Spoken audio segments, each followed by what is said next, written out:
go. Boom. What's up, everybody?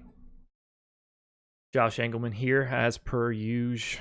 This was going to be the normal Thursday spot for, I don't know, more content to dig into the tools and things that we do on a day-to-day basis. We bumped that yesterday because of the trade deadline. So thanks to everybody that came out for the trade deadline show. Outstanding viewership there.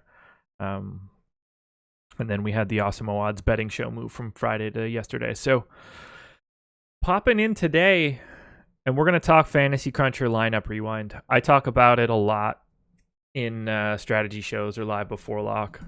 To me, it is the most underutilized tool in daily fantasy sports. It is a free tool, which is the key. Ignoring subscribing to Fantasy Cruncher or Awesemo.com, which you should do. Absolutely. I should probably have a promo code for this show. I don't know if Process is still a promo code. Let me look. You should subscribe to us. You should subscribe to a package that includes Fantasy Cruncher. I know that that's not always in the cards for everybody, but using the lineup rewind tool will dramatically change the way that you play DFS. And it doesn't really matter which sport. You will simply see mistakes come out that you are making, at least to start, that you didn't realize you were making. Let me see if the process code still works. I could put that in the chat. Ooh, the process code does still work. There we go. Perfect. Promo code the process. One big word. Should have put that on the overlay. You get 50% off your first month, but you can check this stuff out regardless. Fantasy Cruncher's Rewind tool is a tool that allows you to replay the day. You can crunch your lineups and generate lineups based on whatever settings that you would like using Fantasy Cruncher and compare them to the actual results for tournaments. So that, let's say, we recommend a lot, and I've recommended previously, if you're looking to start MMEing, a good spot to start is either the mini max on DraftKings or the quarter arcade, I guess it is, on FanDuel. $37.50 to put 150 entries in that tournament. You can see very quickly if you've never used Fantasy Cruncher. And this is the perfect part. If you've never used Fantasy Cruncher before, spend a week or two in Rewind. Because you can learn how to use the tool long before you have to put a single dollar on the line. It's just simply a no-brainer. So what I'm going to do now is hop into Fantasy Cruncher's Rewind tool, do a light walkthrough of Fantasy Cruncher itself, and then just show how changing settings in Rewind can impact the output of your lineups. So I'm on our homepage right now. If I go to Lineup Builder, or if I go to Fantasy Cruncher rather, Lineup Builder is the next video. If I go to Fantasy Cruncher, I'm going to go to Rewind NBA, and I'm going to go to DraftKings for right now. Seems like it'll be more fun.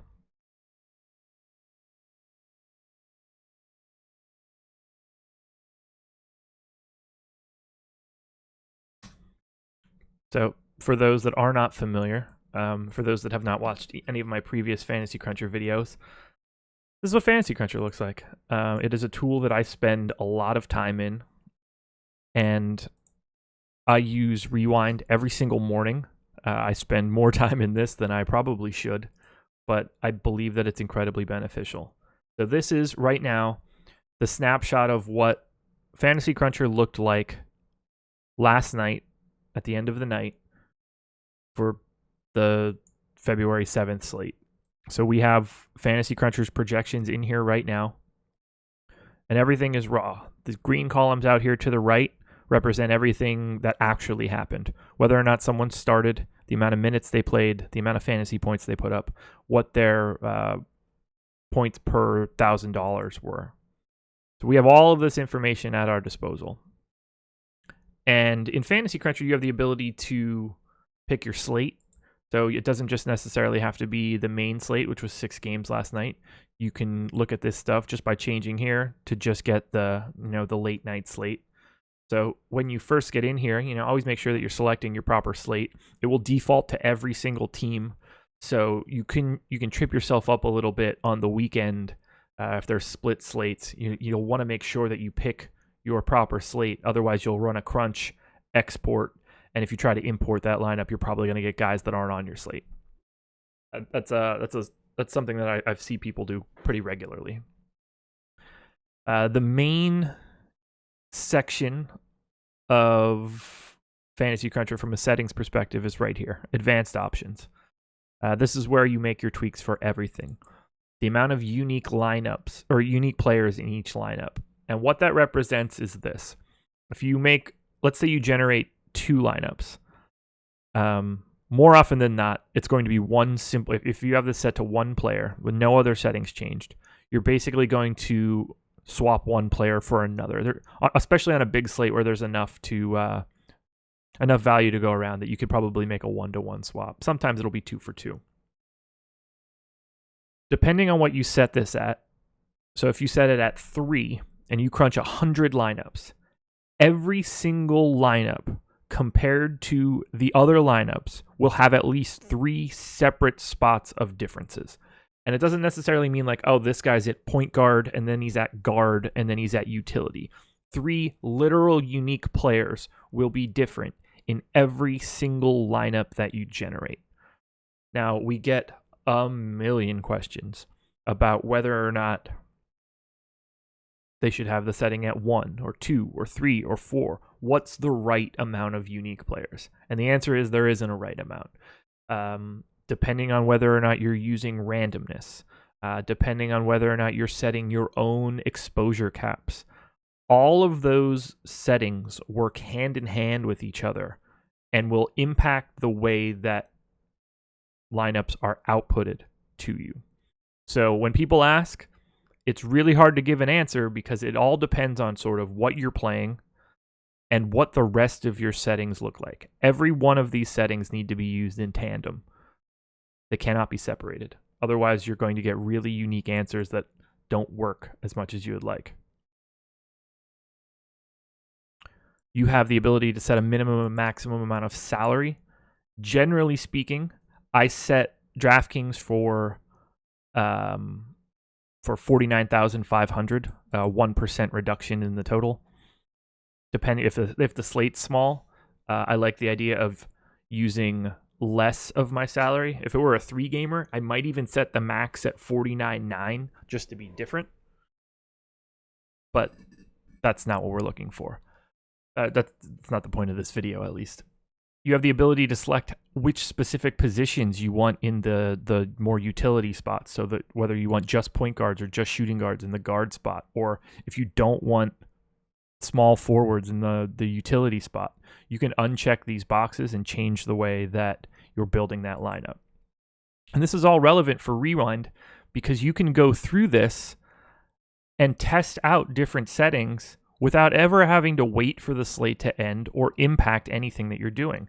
And it exists for the whole season and last season. There's a ton of information here. We will work on setting global exposure settings. This I'll touch on once we start doing crunches. Similarly, we can set randomness on a player's projections. Now, this is a percentage, and this is something that I think people get wrong a lot. I'll touch on that again before we start running crunches. We can also set a minimum and maximum amount of guys on a team. So last night, for example, with the amount of value that came out for Toronto, you can legitimately set this number to 2 and guarantee that you get at least 2 Raptors in every single lineup that you play. You could also get, you can set a particular max. If you only want one guy from Memphis or one guy from San Antonio, you can just set that here. All of that can be done. You have the ability to set positional stacks. In my opinion, these are not super valuable in the NBA. On the other hand, in the NFL, this is a place where you want to make sure you're using a lot of your time if you're not using groups. You have the ability to use team stacks. Again, this is not necessarily something I use a ton of in the NBA, but in NHL or baseball, I spend a lot of time on this team stacks tab. And then finally, groups. Groups are super useful for creating rules for yourself so that you get lineups that you really want. So that's just a quick walkthrough of all of the advanced options. First things first, we're just going to do some crunches and see how the output looks and what changes impact the output. I'm going to try to take as many questions as I can from either the YouTube chat or our premium Slack. So if you have questions, feel free to ask. Please try to keep them on topic for Fantasy Cruncher. Not doing anything with regards to the slate here. If you want that sort of info, either check out the strategy show from earlier today with Adam, or check out the deeper dive or live before lock tonight with Adam and Laffy and Chris and Eddie. So here we go. Oh, Aaron Borchard in YouTube chat, and I think this is there's two questions here that I'd like to set or talk about.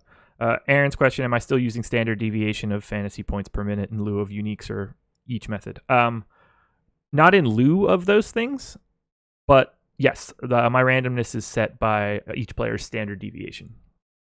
And Navas, Fantasy Cruncher should have a min-max exposure setting. They do have a max exposure setting. The exposure column here in Fantasy Cruncher does cover the max. There's a reason that there isn't a min setting. If you go to Fantasy Cruncher's website proper and head into their forum, there's a forum post that explains why they don't have a minimum setting. And the long and short of it all is basically it will create lineups that aren't good enough for you. It will create lineups inefficiently. Team McBee says, I give it 5 minutes before we explain how randomness works again. Yeah, you're about right there. Also, congrats on last night's big win. So right now, I've changed no settings whatsoever. Everybody is on 100% exposure, 0 randomness. These are simply the projections from Fantasy Cruncher last night. You can come right in here, select Fantasy Cruncher, change nothing. Change no uniques, change no team salary, nothing. This is all just stock. And click calculate. And what this is doing is simply giving you the 50 best lineups that can be generated using these projections, full stop. They're going to come out in order. They're going to be the maximum points that you can get. Now, I would assume that there are a lot of people that come into Fantasy Cruncher, generate lineups, and put them directly into FanDuel or DraftKings. And that is a terrible idea for multiple reasons. 1, other people are doing that and you're immediately putting yourself in a similar boat for lineups. 2, the goal, and this is the part that people will miss the most, the goal is not to play the lineups that you project to score the most points. The goal is to have a lineup that you believe can win a tournament, and those two things are not the same thing. There is a difference between thinking that this first lineup is better than the second one because of the score. That's neither here nor there. So just right away, just using those projections, setting no caps, we would have ended up with 100% Karl Anthony Towns, 100% Pascal Siakam, 98% Serge Ibaka, and 90% Lou Williams. Now, I like to be aggressive with my projections or in my exposure caps. I do. However, I'm probably not going to be playing 100% of Pascal Siakam and Karl Anthony Towns in these spots. Got a call from the boss coming right now. I'm going to answer on the video. I don't know if you mean to call me right now, Tom, but I am doing a Fantasy Cruncher rewind video as we speak. Do you need me right now? No problem. Shout out to the boss. Look for him at the top of most tournaments. Tom JK. 321, 231, some sort of combination of numbers. Anyway, Skylar in YouTube chat. What the heck? I've never been able to crunch a lineup over 280 using Fantasy Cruncher projections. How are you getting 324? I haven't changed a thing. No settings different. We had a lot of value out there, so it was really easy to get the higher projected guys. But this is basically not something I pay attention to. I don't really look at what the score is for projections. I will look at it relative to each other. So I do like seeing that I got 324.9 in the first lineup and 319.41. I do like seeing that. Multiple bosses, Christian. Multiple bosses. No, not the wife. Literally Tom. So we got 28 players. You can see in this table to the left, we got 28 players on that first crunch in 50 lineups. Just for sake of argument, well, let's do this first. Let's sort it by actual, which is what you can do here. So now instead of it being order produced, I sort by actual. The number one lineup that would have come out here would have been the 10th lineup. It scored 312.25 fantasy points last night. It's a pedestrian number. If you see at the top, there's a button that says DraftKings contest data. If you click on that, these are all the tournaments from last night, along with the prize pool, how many people you could put in it, how many people were in it, the cash line, the highest score for the tournament, and what you needed to make the cut. So that highest lineup would have been like just over the cash line. But what we want to do is play around with settings to see how we can maximize popping a high lineup. So let's do this. Without changing anything else, the first thing that I'm going to do is head to the settings. And instead of using one unique player, I'm going to change it to 4. And we're going to crunch out 50 more lineups. Now you'll see that the Fantasy Cruncher projected amount is wildly different. You'll also see that this is not going as quickly. If you're having any issues in speed for Fantasy Cruncher, one thing that you can do is set a small amount of randomness. It will increase the speed of your crunch and will have a very marginal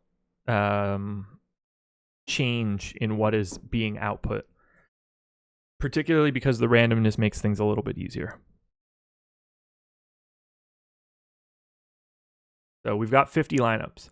Before, with just one unique, 28 people were used.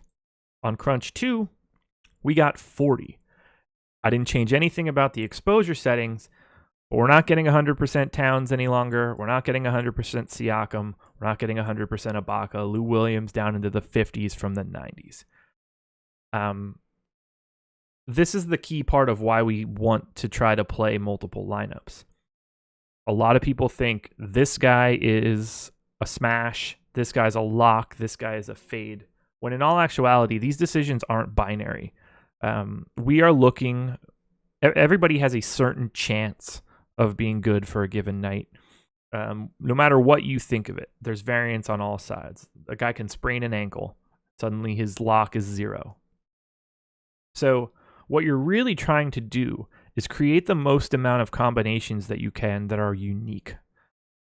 Now, if I sort these just by projected score, which is how they originally came out, because that's not how they come out here. I am all over the map now, including dropping down to 303 instead of being in like the 320s. Now, let's sort by actual and see if we increased our odds of popping a better lineup. Doesn't necessarily mean we did. So now we're at 319 in 50 lineups. And I guess I should probably crunch 150 or 20, but we've already crested where we were before. Again, with no changes. We're getting 3 Raptors. We're getting guys like Taj Gibson scoring 17 actual points and still being in this top lineup out of 50. Just one setting, though, changes you from 28 people to 40. So let's go a little bit further now. Let's add 5% of randomness. Now, what randomness entails, and I see people get this wrong a lot. Who would be the perfect example to talk about? It's not going to matter. Randomness is simply just giving you a range of projections for each lineup crunched. If we set randomness at 10% and Russell Westbrook's projection was 50, what this is saying is that every single lineup generated is going to pick a number for Russell Westbrook between 45 and 55 fantasy points. That's a 10% range. So 10% of 50 is 5 fantasy points. It will go 5 high and 5 low. So your number will be somewhere in the 45 to 55 range. So by putting a small amount of randomness on, in this case 5%, I'm putting a 2.5 point range on Russell Westbrook in this case. Not enough to make any major changes, but it will help speed up your process. I use a player's standard deviation relative to their projections. You can use a base randomness. It's fine. So now that we have this on 4 uniques, I'm going to set a minimum salary as well of $49,500. And now let's crunch out 50 more lineups. We should see this go a little bit quicker than it did the last time. But everything should still be similar.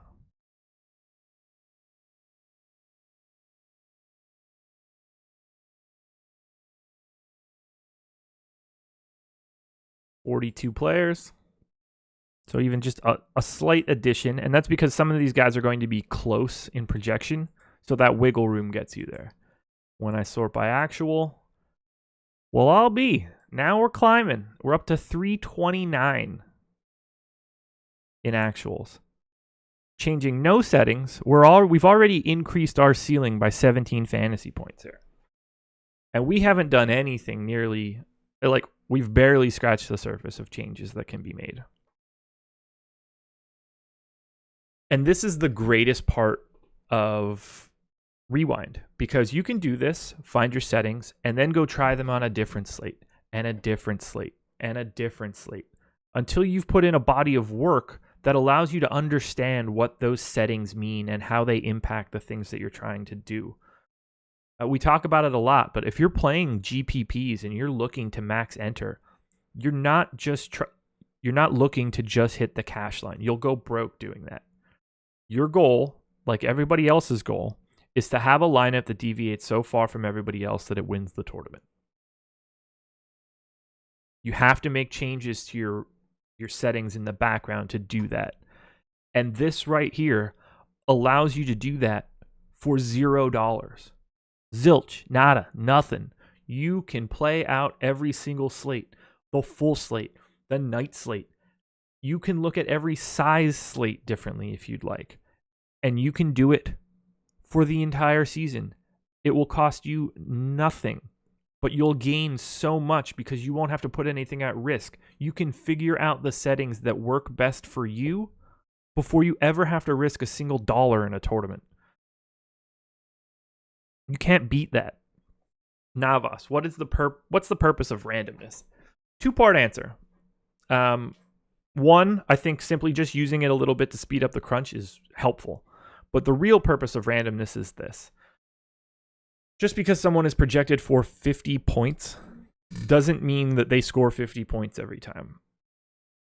In general, let's just say the standard deviation is 20%. So if we think that Russell Westbrook is projected for 50 fantasy points, at 10%, that's 5 points. So let's say that it's 20%, one standard deviation. What you're really saying is that you think that his score lands between 40 and 60. I think that's probably too aggressive. If I click on Russell Westbrook's game logs, there's a 44, there's a 41, 39, 38. If you use 2 standard deviations, what you're looking at is, I think Russell Westbrook will score from 30 to 60. And that's the real logical way to be looking at these things. You don't need someone to score their median projection. Your median projections don't win tournaments. Ultimately speaking, a winning lineup is the lineup that deviates the most. It's actually a terrible lineup. It's just advantageous. If you project Paul George for 47 fantasy points and you really like him and play him and he scores 70, a lot of people think, I nailed that one. I loved Paul George. When in all actuality, he was very far off of your outcome. You just happen to want him to score more. It's weird to look at it like that. But in theory, your winning lineup is also the biggest failure. It just happens to pay you off. Travis Best, new to Osmo, came from a different provider. Is it worth it to do both Site and Fantasy Cruncher? Don't play any big number games. Look, this is the perfect thing for you. Try using the Rewind tool. It's completely free.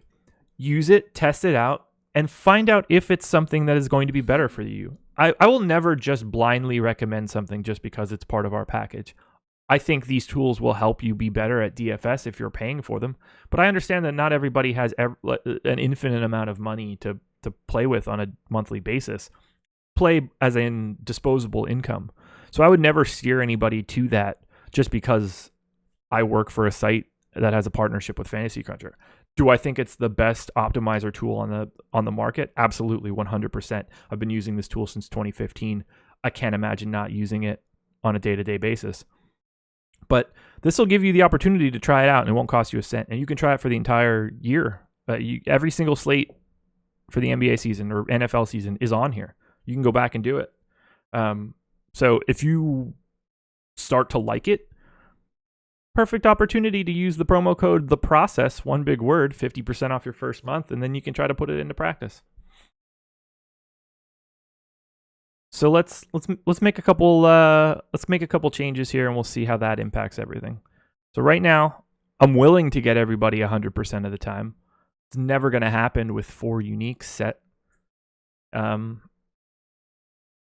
We do have randomness set at 5%. There's a couple other things that I want to change, and I think that this is a big piece of Rewind and helps lead people in the right direction.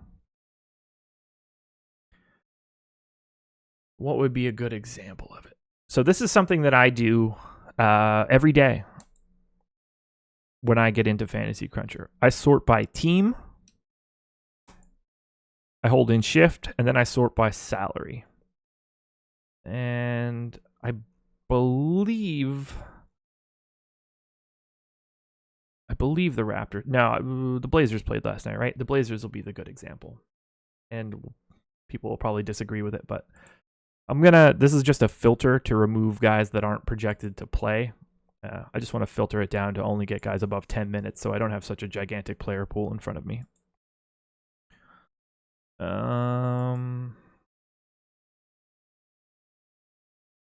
So here's what I like to do. We're on Portland. Dame Lillard, $8,600. Yusuf Nurkic, $7,900. CJ McCollum, $7K. As we get a lot of questions about how can I play so-and-so with so-and-so? Can I play Kyle Lowry with Fred VanVleet? More than the impact of the way these guys play with each other, it's not about on-court correlation when someone is priced like Fred VanVleet is priced. When you're priced at $4,400, which is at the bottom here, and you just went from an expected 22 minutes to an expected 32 minutes, your actual correlation to Kyle Lowry is significantly less important.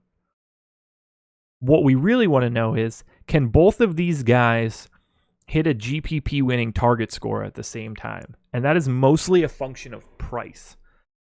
So what I like to do, and I've tested this out in Rewind, so I like this as a setting.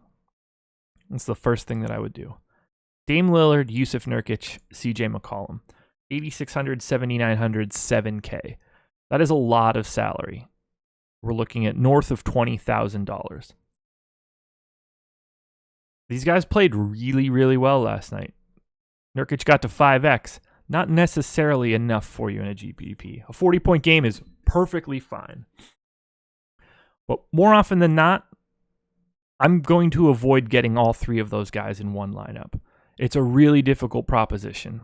The only reason that I would want to do that is if it were some sort of game stack.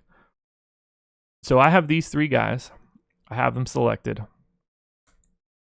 I'm going to hit the drop down. I'm going to add selected to group, and I am going to create a new group. And what this says here is must use players from this group. I'm going to say at most 2. So now, when Fantasy Cruncher runs, I will never get all 3 of these guys, but I'll take any combination of the 2 of them. I don't necessarily mind if I end up getting a 3rd Blazer. I just don't want it to be a 3rd Blazer that costs $7,000 or more. It's really hard to get paid off on really high salary guys for the same team. So I go through each slate each day and try to pare down the list of high salary guys. Last night, I think it was mostly just that. Steven Adams' prices come down, but like Russell Westbrook, Paul George, Steven Adams is generally a group that I would make where I only want 2 of 3. Because it's going to be really hard for those 3 guys to all smash. But right now, salaries have been relatively low. There's no hard, fast rule, but when you have 3 guys that are highly priced, that's sort of the general way that I like to go. So now that I have that rule set, I know that I won't get 3 lineups worth of those guys. I assume that I didn't get them anyway in all 3. I didn't see a ton of exposure to those guys anyway, but you want to make sure that you do that. And that's how you set groups.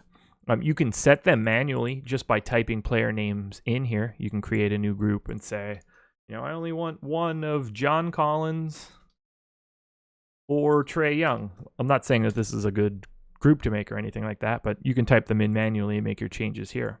But I usually have quite a few groups of guys that I would want. Maybe someone like Ed Davis and Jared Allen would be a group where I would not want both guys in the same lineup. Hassan Whiteside and Bam Adebayo, generally, you do not want in the same lineup. You can set all of that stuff through groups. So we've looked at switching the number of uniques, and we've looked at salary caps. We have some randomness in here. I generally set this to 4. On a big slate, 10 or higher, I probably set it to 3. I don't really make many other changes. Normally, I am setting individual exposures, and I'll have some randomness in here.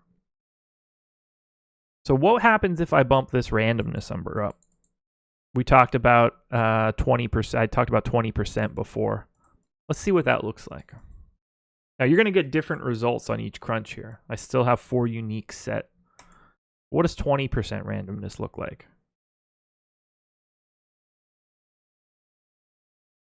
50 lineups, and now we're at 51 people. Remember, originally, on the first crunch, we got 28. We have now doubled our player pool. And if I sort by actual, do we get any improvement here? 317. Okay. It's a little different. We're not as happy. And to me, that's probably too many guys for a player pool in 50 lineups. I think that I'm spreading it a little too thin. So I wonder if anything would change if I drop my uniques, because now I have a ton of uniques and I'm randomizing those guys. What if I drop it to 1? What happens? And for a lot of these questions, I don't necessarily have an answer. What I'm looking to do is figure out how to work this better. You'll see this is already done. 1 unique takes me to 35. I still don't have anybody more than 82%. And I'm up to 332. I had a lineup get loose here. 20% randomness, 1 unique. And now we're working our way up. We're slowly getting to a better lineup. Ibaka was a bit of a letdown. And that's going to happen. Aaron Neal, good question. How many 1% guys? Now? Goose egg. I mean, technically speaking, Vooch, Bellinelli, CJ McCollum, Montrezl Harrell, John Collins are all in 1 of the 50 lineups. But just those little settings of changing uniques has just cut my player pool from 50 to 35 from using 20% randomness. And you can see how every one of these settings plays off of each other. Like, what if I set this so that I didn't want anybody more than 50%? If I hit this drop down, I can change everyone to 50. Now I've got one unique 50% caps, 20% randomness.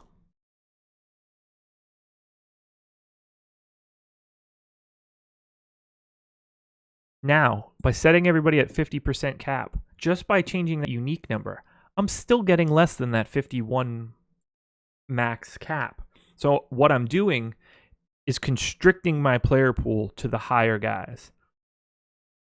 Let's see if that worked out for us. Because now we're only getting 50% of that Ibaka bomb. Now we're up to 338. What was it on the last one? 332. And this is how we go. We crunch, we evaluate, we crunch, we evaluate, we crunch, we evaluate. Until we're like, okay, this looks a little bit better.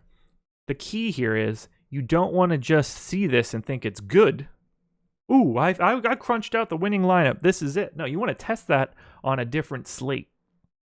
Because what works well for one slate doesn't necessarily have to work well for another. The size of the slate could change based on what you want to do. And that's why you have the ability to try it all.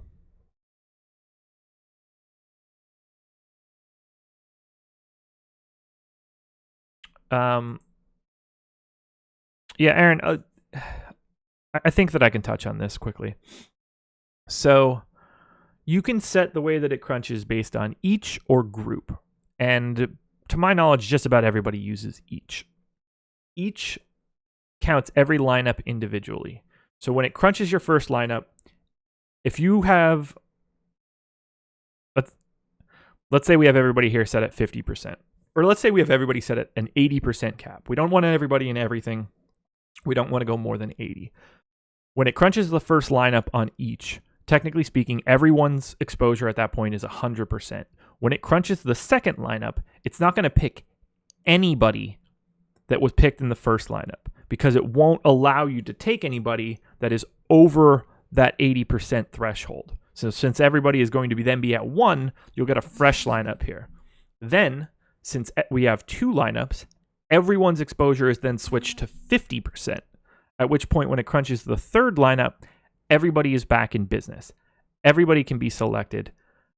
The only thing that will impact it then is randomness and the amount of uniques you're requiring.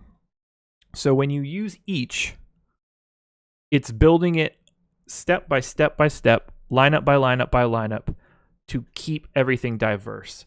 When you set it by group, what it'll do is just make sure that you hit your ownership caps, but you can get, like in this case, since we know that Pascal Siakam and Ibaka and Towns are going to be in high levels of the lineups, the first 20 or so that you get are going to have those guys in it over and over and over again. And it just creates a slightly less diverse lineup. So I like using each, and I like crunching slightly more lineups than I'm going to use and sifting through them to get rid of things that I don't necessarily think work for me. But this is just the way that you can use Rewind. A completely cost-free way to evaluate your process. You can paste in our projections. You can paste in ownership. These are all things that can be added here that I'll go over in other videos. But we're slowly getting to a set of settings where it's like, okay, I like the size of the player pool. I like the output that I'm getting. We've been using, right now on this last one, was 1 unique and 20% randomness, but I did set the 50% cap. Let's see what the inverse of that is. What if I go back down to 0 randomness, but I go back to that 4 unique number? Still keeping that 50% cap. You'll see, going a little bit slower. The more unique guys that the higher your unique setting, the longer that this is going to take because it's very specifically limiting the amount of options you can do.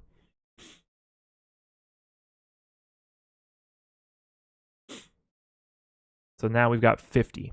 4 uniques. We're being very specific that we want a lot of variance in our lineups. 4 uniques, 50 lineups, 37 players used. So we're shrinking it, even though we're capping everybody at 50. It's even being more constrictive. And that wasn't that great. We only got to 316.75. So we're having trouble getting loose here and finding a lineup that breaks free. We're getting a decent amount of Fred VanVleet. We're getting a massive amount of Siakam. We're not really getting to much Daniel Tice or Bojan. And Tice was going to be a tough sell. He didn't project all that well before we started. But, very little Bojan. You'll see that he was a 4.6x guy. We're going to get a lot more of the... If I sort this by the projections to start the day, we're going to get a lot of Siakam, a lot of Danny Green, a lot of Ibaka, a lot of Patty Mills. And that's where you start having to figure out your balance of uniques to randomness to exposure caps. So 4 seemed to not get me where I wanted to be. 1 didn't really get me where I wanted to be. Let's try 3 with 10% randomness. Just landing on numbers here. Try to get a little bit of a combination of both. We're still keeping that 50% cap. We've got 35 guys in here. Actual, and whoo, we hit a bit of a heater here. We hit 348.75 in a 50 lineup crunch. And we had a 16.5 Norm Powell here. Now, we're still not going anywhere crazy. We would have been close to the top of the 20-person $2,000 entry tournament. That's not what we're looking for. What we really need to look for is something into the 370s. But we want to get to a point where we're just not getting a lot of throwaway at the end. And you'll see, like at the end, we're projecting some of these lineups for 280, 284, which I would want to pare down. And let's think about that. We know that everybody is set for the same exposure, but we know that we also don't necessarily need that much of anyone. What would be a good example here? Norm Powell, for instance. We got 22% Norm Powell on this crunch. And this is where our ownership projections come into play massively. I don't need 22% Norm Powell if he's projected to be owned 1% of the time. So I can simply just lower this to 10. Then I'm going to get 10% Norm Powell now. And I'm still going to have leverage over the field. But it's not that bad. Ooh, this is a good question. Mike Love Thyself. What happens when you crunch 150 and you get news after lock? That has to be a pain to edit that many after lock. It's not. You download your contest selection tool from DraftKings, import it into Fantasy Cruncher, and you can re-crunch all of your lineups with the guy that's been taken out and then re-upload them to DraftKings. On FanDuel, you're SOL. Sorry. But on DK, you can fix them all. And it takes 30 seconds. It's fantastic. It works perfectly. So yeah, I would... When I crunch, what I like to do is crunch, look at my exposures, and compare them to where the public is going to lie. Because I don't need to go so heavy on someone that the public isn't touching. I don't need 22% Norman Powell when he's 1% owned. I don't need... this is going to be a bad example because he went crazy, but I wouldn't need 40% Terrence Ross before lock. Because I don't want to use revisionist history here, but I don't need 40% Terrence Ross when I think that like 25 will do. Or 38% Marcus Smart when I think 25 will do. I'm willing to have higher exposure to cheaper guys, but if I got 90% Karl Anthony Towns on a 6-game slate, I need to bring that down. He's not going to outscore the other guys in his price range that frequently.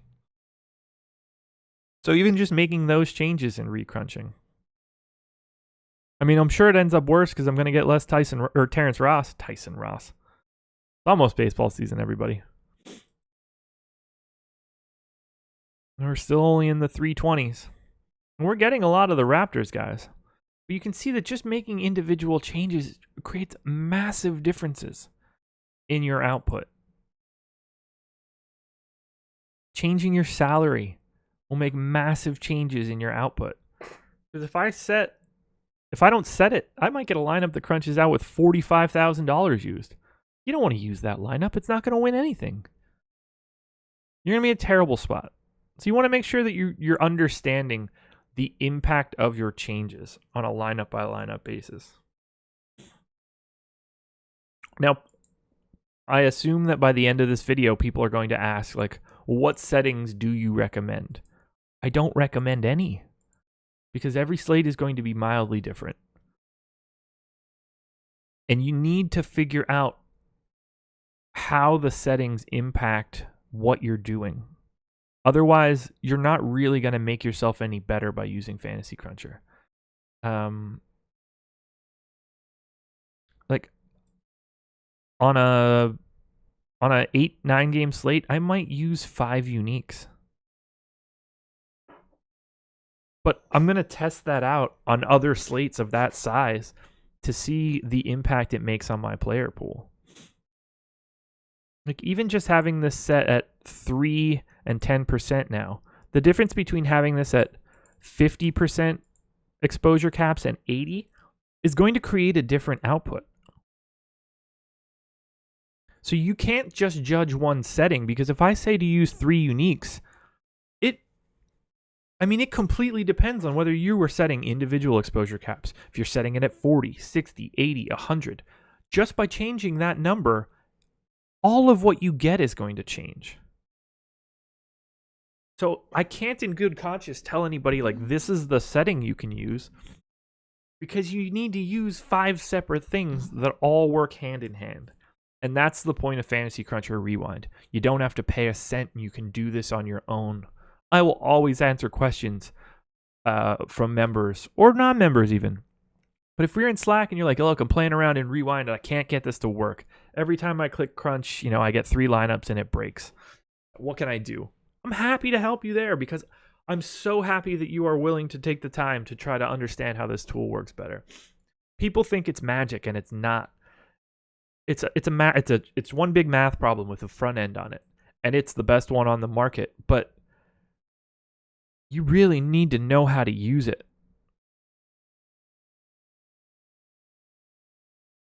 What did we get here? What did the actual end up being here? 332.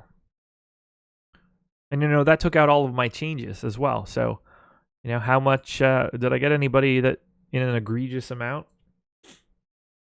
Yeah, like I don't need 58% Patty Mills last night. That's a number that should be like 25. Similarly, I probably don't need more than 50% Danny Green. I'd have been happy with tons of Lowry. I had tons of Ibaka, Towns, Siakam, Lou Williams, Lowry, Rob, Thad Young. I didn't have a lot of Terrence Ross, so I'm willing to walk that back. I didn't have a ton of Marcus Smart. I barely had any Al Horford. I had a ton of Dame Lillard. I didn't have a ton of Norm Powell. Just making those changes and recrunching. Zach Roberts, do I think it's better to crunch 200 plus lineups for your 150 and then sort?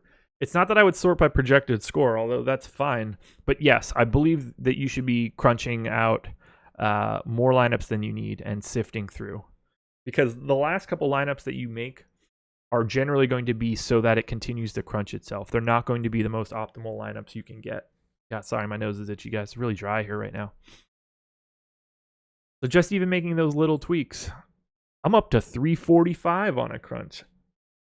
So I'm feeling like I can get a lineup that's starting to break free.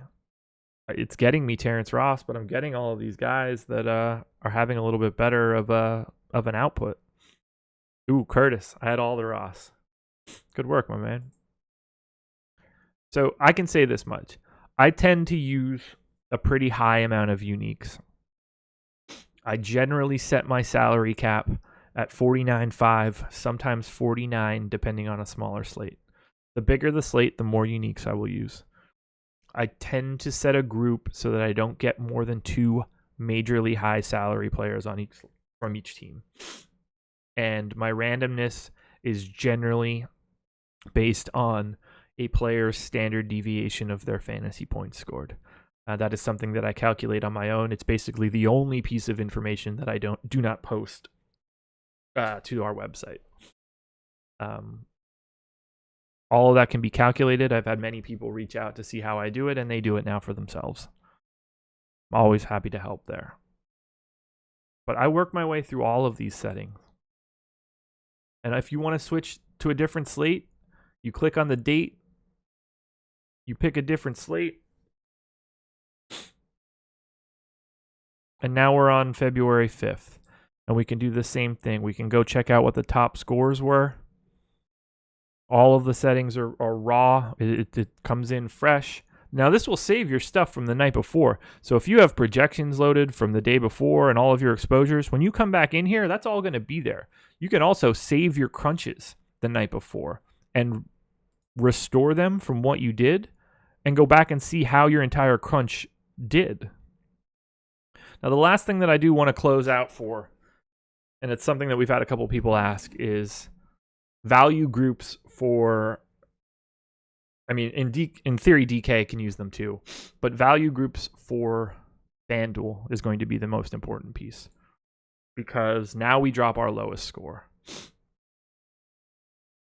So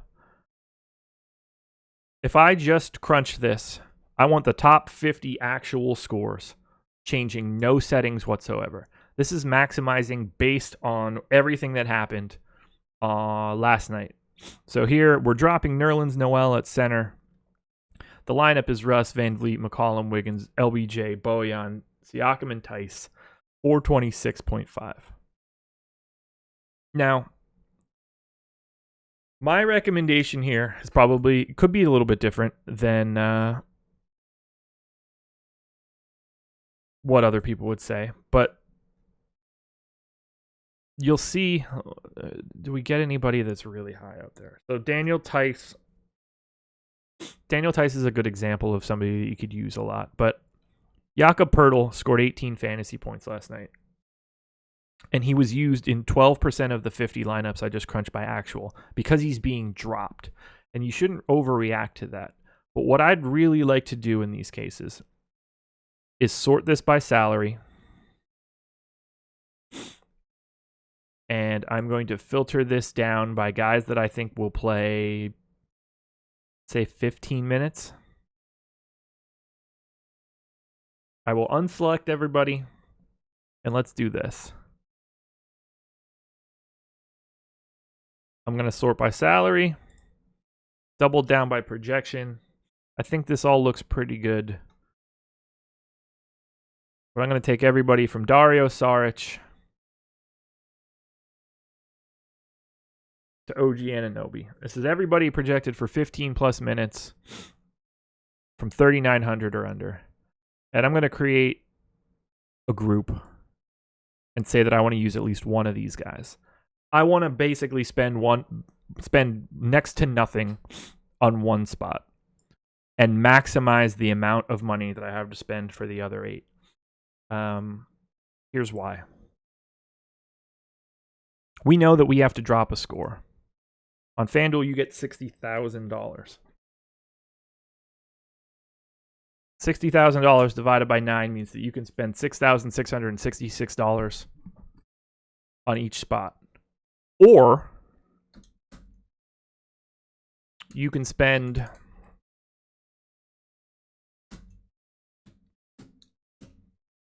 $7,062 on each spot by jamming in a punt no matter what at the minimum salary.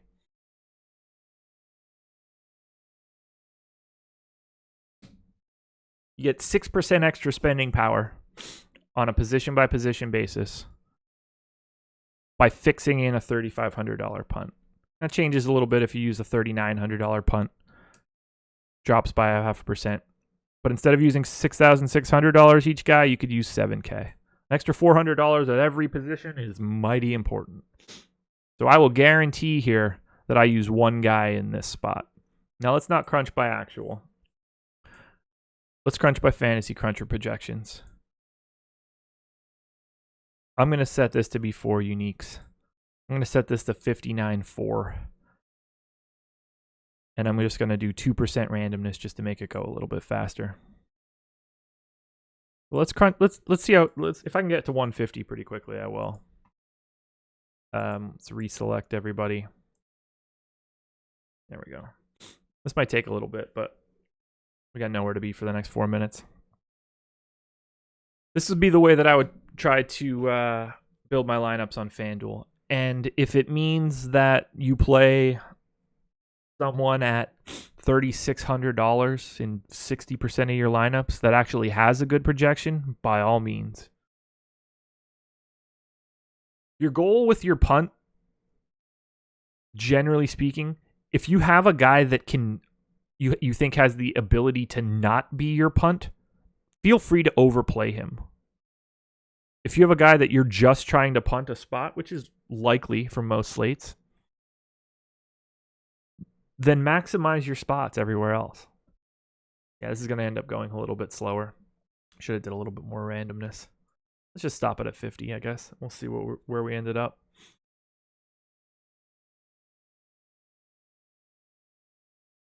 $342 on the first crunch.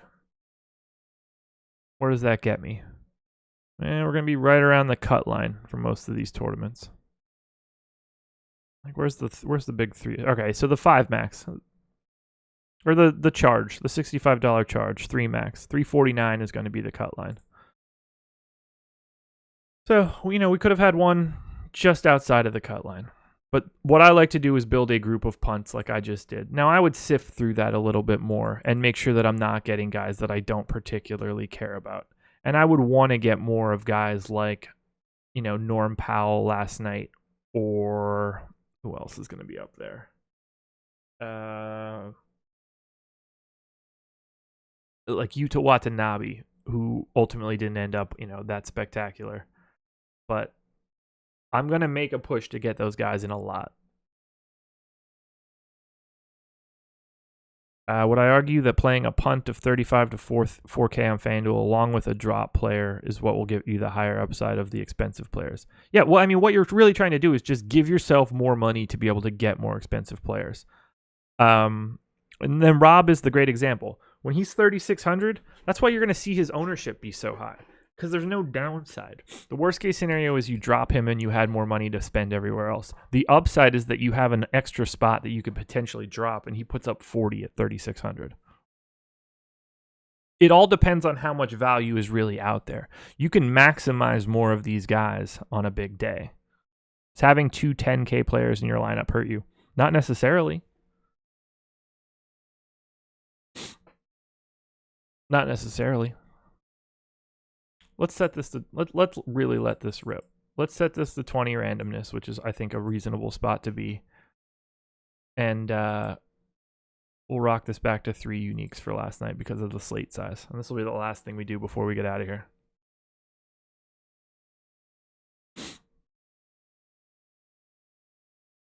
We'll see where we end up. But these are the types of things that you can do. And instead of wondering how this impacts you, you can do it all in Fantasy Cruncher Rewind, and it doesn't cost you anything. That's the crazy part for me. I feel like this is the biggest untold secret that no one uses. And it's a tool that doesn't cost you a cent.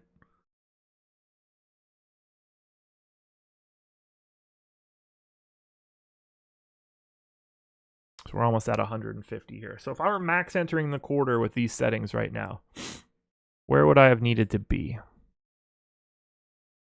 321 is the cut line, 414 is the top score. I got to 352. So we wouldn't have been near the top. And this is just raw settings, nothing else other than randomness and uniques. No adjustments for exposure, no adjustments regarding people and their value relative to the public. Again, like, I'm not going to need 39% Patty Mills. I would have had this much Towns, Siakam, and Ibaka. I would have had a little bit less Lou Williams, just based on where I know I was last night. But this is what you guys need to do, is just work your way through settings to see how much what you think truly impacts what you need to do. You can't beat it, and you will not find a better tool in the industry. This is the gold standard of helping yourself.